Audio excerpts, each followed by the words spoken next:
On today's show, the San Diego Padres, despite clinching their playoff berth, suffer a little bit of hangover loss, losing to the Dodgers 4-3, breaking down Cease versus Flaherty, Tatis delivering yet again, and answering some of your YouTube comments and a couple questions about this team regarding Jackson Merrill's Rookie of the Year campaign, how we should view AJ Preller, and a whole lot more, because it's been an exciting last 48 hours. Let's get into it.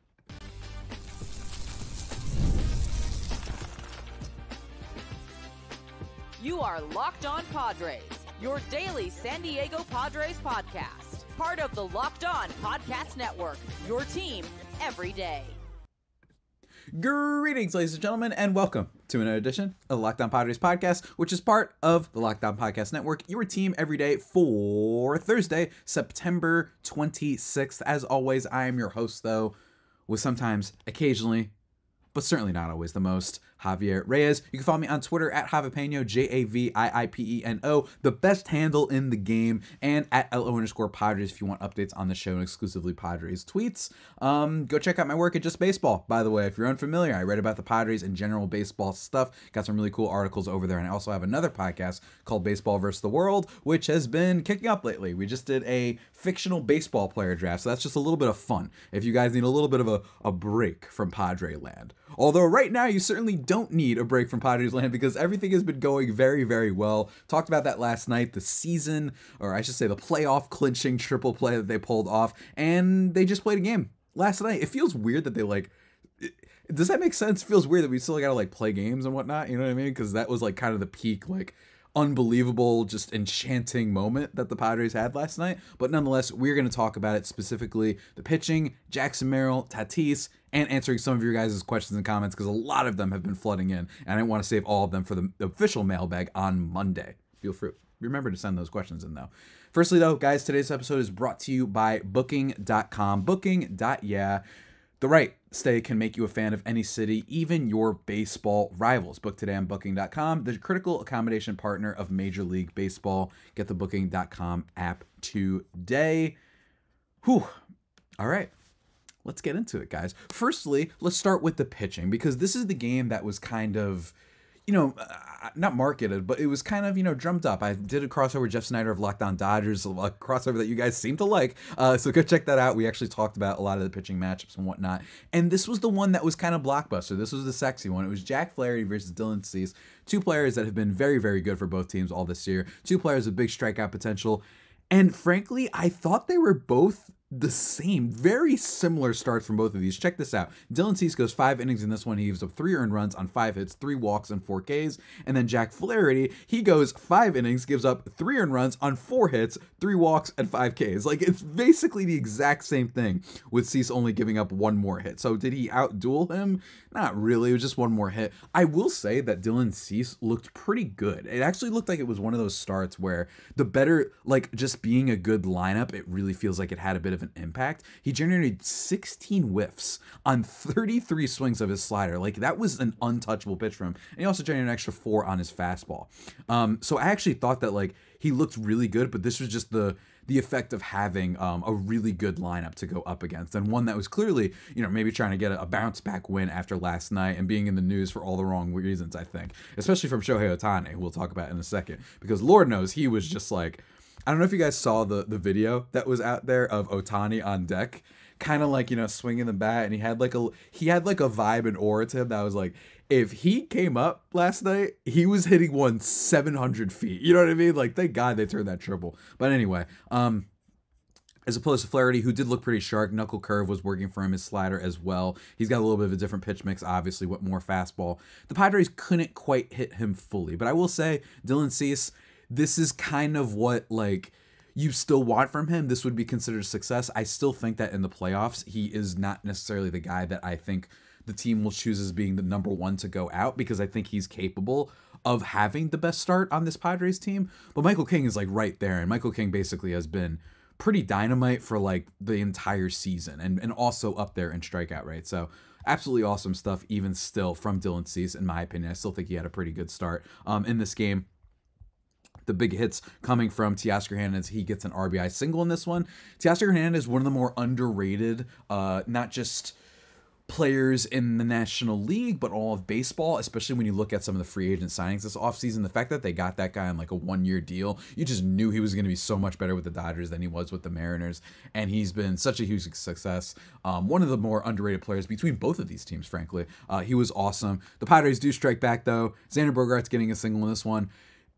Again, this isn't stats. I'm not bringing up stats necessarily with this, but these games, talked about it yesterday, feels like there's a playoff atmosphere to it. I still have hope that Xander Bogaerts can be a guy that come postseason with his experience, it just wouldn't shock me if he has a good postseason. It really wouldn't. And don't get me wrong, I'm still concerned about Xander Bogaerts going forward. And I still think that it's not great that he just doesn't seem to get on base as much as he used to, right? Like, he doesn't have a good walk rate, 6% walk rate. It's been down every year. Like, there are some genuine concerns. Hard hit rate going down every single year. The walk rate going down every single year. We got some problems with Xander Bogaerts, but I do feel like there's some hope that he can at least be pretty okay come playoff time. So hopefully he can. I'll take it because the rest of this lineup is so deep, and you did see that in this game still, despite the fact that they end up losing this one. Jake Cronenworth, he gets a sacrifice ground out. But Jackson Merrill in this game also gets a double. And then you also get 2 hits from Fernando Tatis Jr., including a solo home run to tie the game. It was a weird time for me to get a burp. To tie the game in the top of the 5th inning. And then basically from then on out, we get some good pitching and whatnot. And then Shohei Ohtani, unfortunately, he gets a double in this game to drive in a run. And then he also gets a single to drive in a run. He was basically the MVP for the Dodgers in this one. And I will say, I talked about it on a bunch of podcasts all year, that there is something about this Dodgers playoff, lack of really consistent playoff performances, some collapse in some cases. And I don't care if they've made it to the World Series a bunch of times. I think, and we're going to talk about this a little bit later, especially with their fan base, they really act like they run everything, and you just don't. So that's been always my criticism with them. But Shohei Ohtani really feels like he could become this player that just pushes them over the hump in that regard. So I do fear him greatly, and you saw it last night. Padres aren't able to score basically for the rest of it. They were able to turn a lot of double plays in this one towards the end, especially from Brian Hoeing giving up leadoff hits, but then generating some double play balls. It's fine. Adrian Morejon came in this game. He does give up 2 hits, but did not give up a run. It goes to Jeremiah Estrada. I bring up Jeremiah Estrada giving up a run. He's tagged with the loss this game.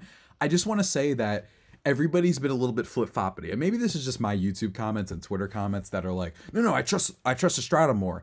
Everyone was saying that like 3 weeks ago. They were like, no, it's Suarez, and Estrada's not that good.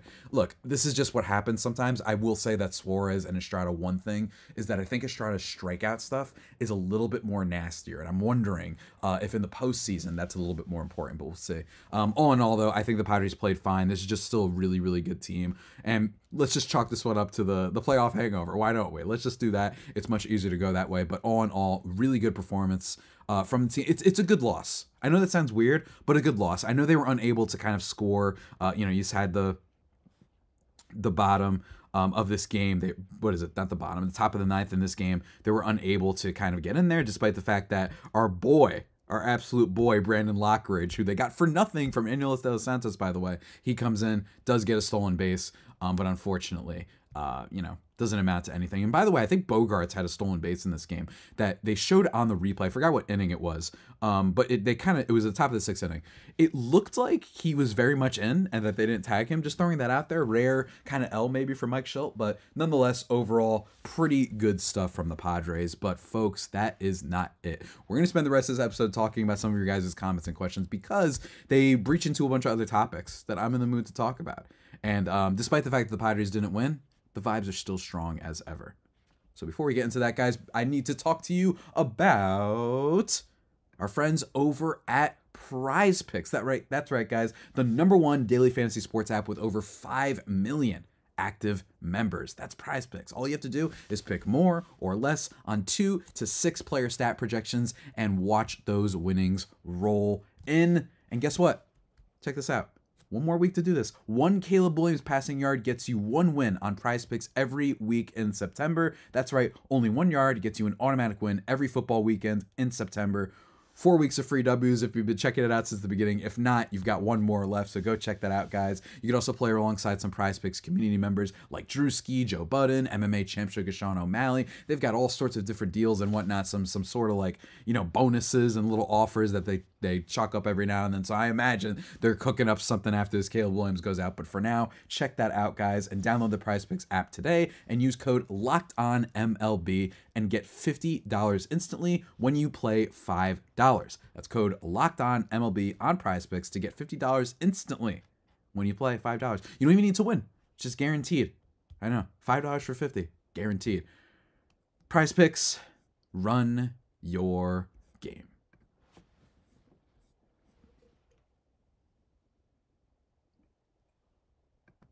And just like that, everybody, we are back here in the Locked On Padres podcast, thriving and vibing into the second segment of the show. That was arguably the fastest game recap I have ever done. Let's be real. And that's because I don't want to harp on it too much, because everything feels too good to harp on it. And I think that in general, this team, look, they've had their moments of weirdness all year. We've been talking about that. But there was a lot of you who subbed to the channel last night, and there was a lot of comments I got. I got some DMs that I want to react to and just talk about them because I think that they lead into some other interesting kind of topics. First of all, there are some just fun DMs that I got, some fun comments. David Stockman 7045 says Manny Machado has said that he's looking forward to playing the Astros again this year, which means the World Series. Hopefully he is right. Did he say that? I don't remember that. And frankly, I would get it, he was on the Dodgers when I believe he was on the Dodgers, right? When they lost to no, hold on.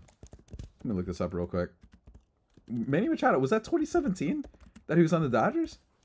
I mean, serious, was it?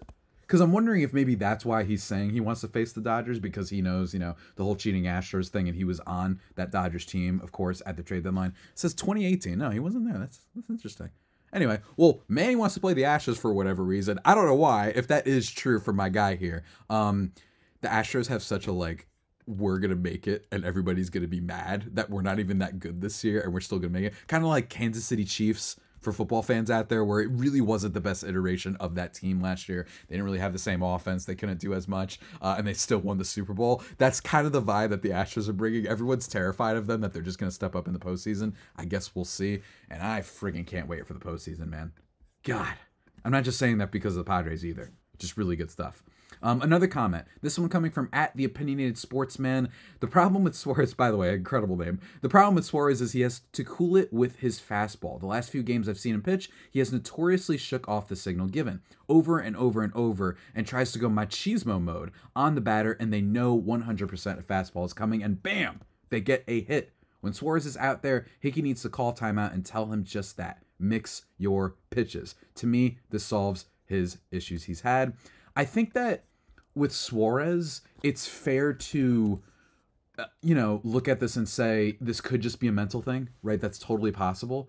And I also want to mention that with Suarez, though, the lack of strikeouts, and again, I know that that's basically his thing. He loves throwing fastballs, but it's not like it's only fastballs. You know what I mean? He does throw some sinkers and some changeups in there. You know what I mean? I just think that maybe it's his attack pattern more so. It's not that he needs to throw more of those two pitches. It's just that he needs to attack batters in a different way, and a little bit more of an unpredictable way. The exact, sequencing, I should say, maybe of the pitches. But we'll see. They're going to work on these things. Hopefully they figure it out, right? I'm hoping they do. And someone else actually commented @Maneets, Maneets 2413. Bro, Suarez has screwed up recently, but I bet you were not saying this. The first 25 games, he was lights out. And then a response to that says, yeah, I think Suarez's problem in his head. Hopefully he can get back on track. First of all, Maneets, I actually wasn't. Longtime listeners of the pod know that I was actually a little bit reluctant to put Suarez in my elite crop of closers, because I just don't trust relievers, and I think that it takes some time. And I just thought from the beginning of the year that I was like, look, the bottom line is his strikeout rate is not as great as you would want it to be. You know what I'm saying? He's in the 48th percentile in terms of strikeout rate, and that's a little bit puzzling when you look at a pitcher like him whose whole thing is just attacking you. You know what I mean? So it feels like that's a big part of this, is that he just doesn't have the strikeout rate potential, which is why I never put him in my elite closer and rather just my really good closer. But don't get me wrong, I still think his fastball is very good, especially when it comes to just the total movement on it. I think that thing can move a little bit when he's on, especially vertically. I think that the problem though has been that it's just maybe people are keying in on him. You know what I'm saying? And don't get me wrong, he does generate a decent amount of whiffs, but it's not on his fastball. 25.1% there. It's 47.5% whiff rate on his changeup. So that's what we got to see. Maybe that needs to be a little bit more of his put away pitch. You attack the batters over and over with high speed, and then you hit him with a changeup. Maybe that's what he needs to do. His put away percentage on his changeup is only 13.3% compared to his fastball, which is 22.3%. So I'm just saying, maybe that's a big part of it. And alas, we'll just have to see how it breaks down and whatnot going forward. But again, feel really great about that. And then we got some comments from my guy, Tony Sue, who I love your big, giant paragraph, novel poem messages. And actually before that, one more comment about Estrada. To be honest, I trust Estrada more than Suarez at the moment. Jerry is nasty. He's got the strikeout stuff, and that becomes very important in October, says Agnes de Gloria. I sort of agree. I will just say, you said this 24 hours ago, didn't you? And you saw Estrada give up a run here, but we'll still see. I think I do think it matters. I really do. That whichever pitcher it is, I am a proponent of doing the Jason Adam thing or a Tanner Scott thing. I think those are the guys that should be closers because there's a little bit more experience. Adam also has experience with being in a committee, so it's just got to be his role, and that's all he's used to. Hey, look, remember in 2022 when Robert Suarez was great and they brought him in? He was inexperienced, but he was great, but he was a rookie.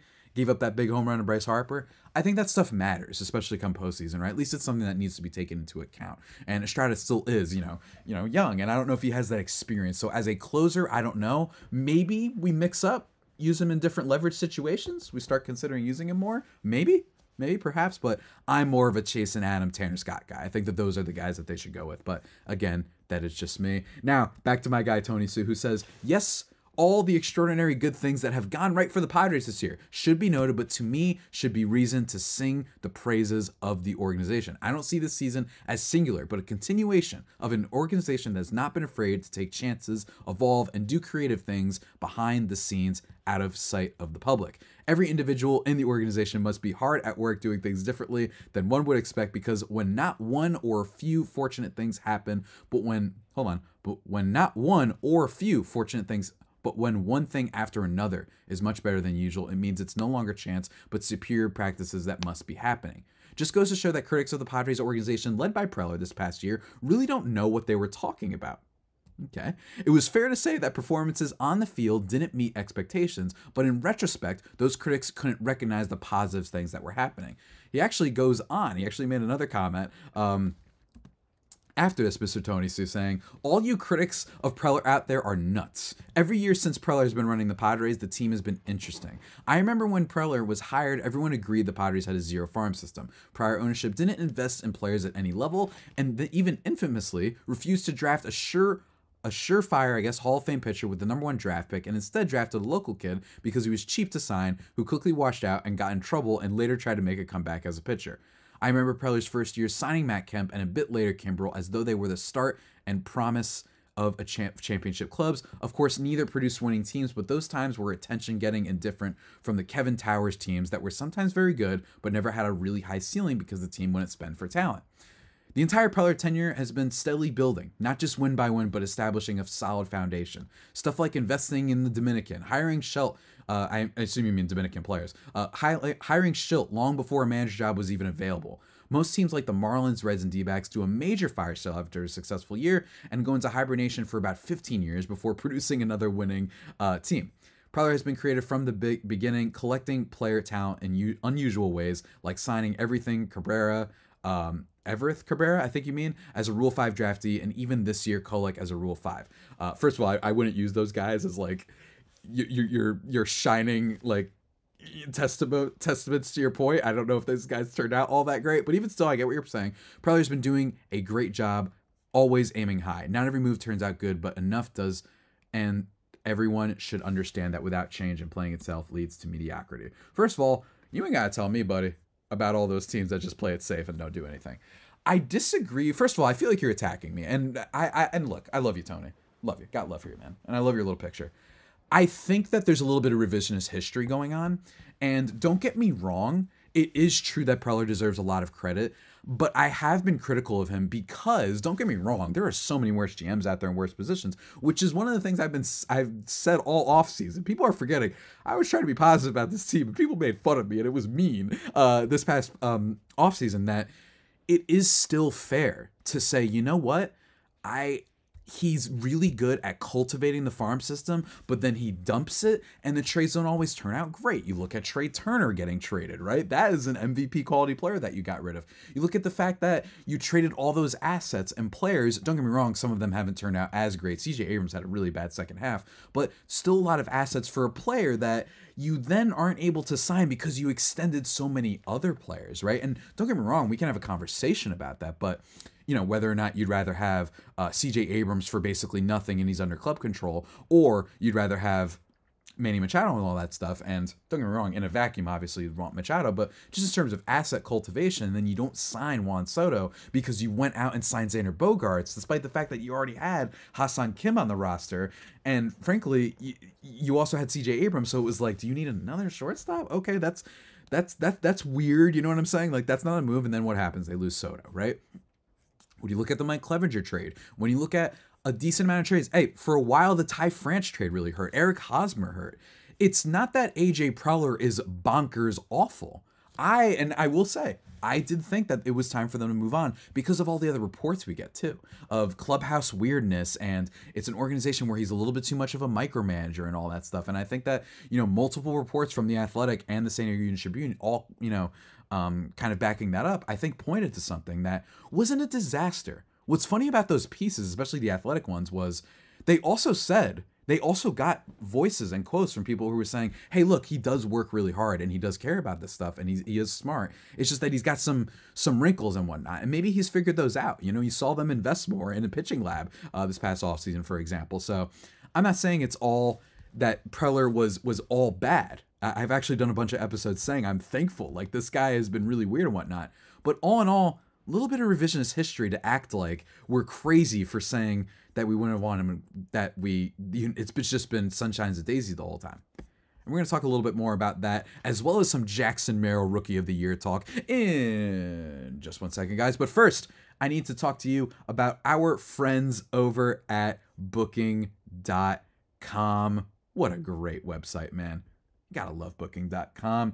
This episode of Locked On Padres is brought to you by Booking.com. Booking.yeah. Explore those U.S. cities you always secretly wanted to learn more about, with hotels, bed and breakfast, vacation rentals, resorts, and so much more on Booking.com. You might just find your perfect stay, even in your baseball rival cities during the postseason. Maybe it's time to taste your baseball competition stadium cuisine.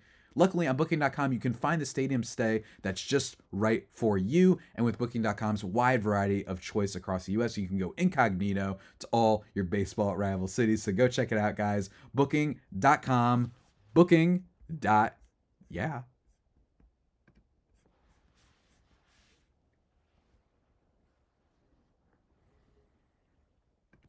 And just like that, everybody, we are back thriving and vibing into this final segment of this podcast, just to finish up talking about AJ Preller and how I think, again, we can't do recency bias. Since he took over in 2014, I'm going to read you the win totals. And again, it's not in a vacuum, but in 2014, now AJ Preller was hired later, so 77 and 85, so you can't fully get on him in there. But anyway, 2015. Hold on. Where's the record?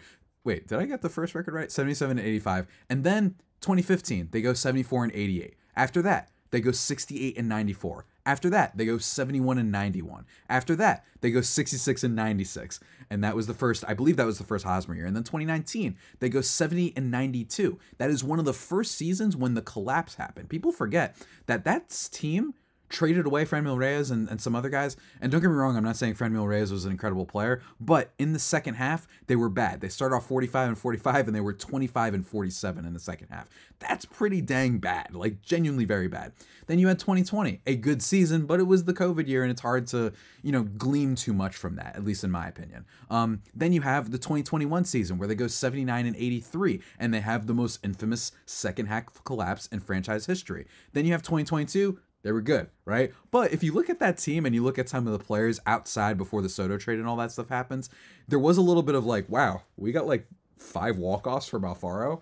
You know what I mean? Like Ha-Seong Kim was that good. There are some things when you look back at the 2022 team that are like the run differential wasn't as great as you would like it, right? So it was a little bit fluky, but nonetheless, still they went for it and they made some additions, and that was great. Don't get me wrong, the Josh Hader trade, obviously Juan Soto, that was great. Then 2023, you have one of the most disappointing teams of the modern era going 82-80. So I'm just saying that when you look at this, it's hard to just say directly. And like you said, Tony, like the beginning years, it's okay to have given Preller patience because he was cultivating that farm system. But again, thanks to all the big contracts and stuff like that, there are things to blame about. It's very hard to say and look at 2019, 2021, and 2023 and just saying that those 3 seasons, not just one, that having those 3 seasons all be really disastrous, that's just, no, it's just a fluke. But then trusting 2020 and then 2022, as well as this season is just like the real Preller. It's been up and down. It's been up and down, right? So it's not this, I don't think that people who criticize Preller didn't have anything that they didn't know anything they were talking about. So I take issue with that. And I imagine a lot of people feel the same. But overall, still my GM, you know what I'm saying? And I'm not upset that they kept him, even though in the offseason I did believe a change was needed. I wasn't like, ugh, we're doomed. No, the teams that are doomed are teams like the Pittsburgh Pirates, who are out here being cheap over $200K with one of their fan-beloved favorite players, and they're going to end up doing exactly what you said. They're going to reset. So don't get me wrong, they're still in a good position, but also, as some people will point out, ownership deserves credit for the fact that Preller had so much money to spend. So again, it's a lot. Overall, Preller's not the best GM in the game. He's certainly not the worst, but there is criticism for him that is very, very warranted. Wow, that was a lot. We talked about that a lot, guys. But now, I want to mention the question everyone's asking, the last remaining question, dare I say, for the regular season.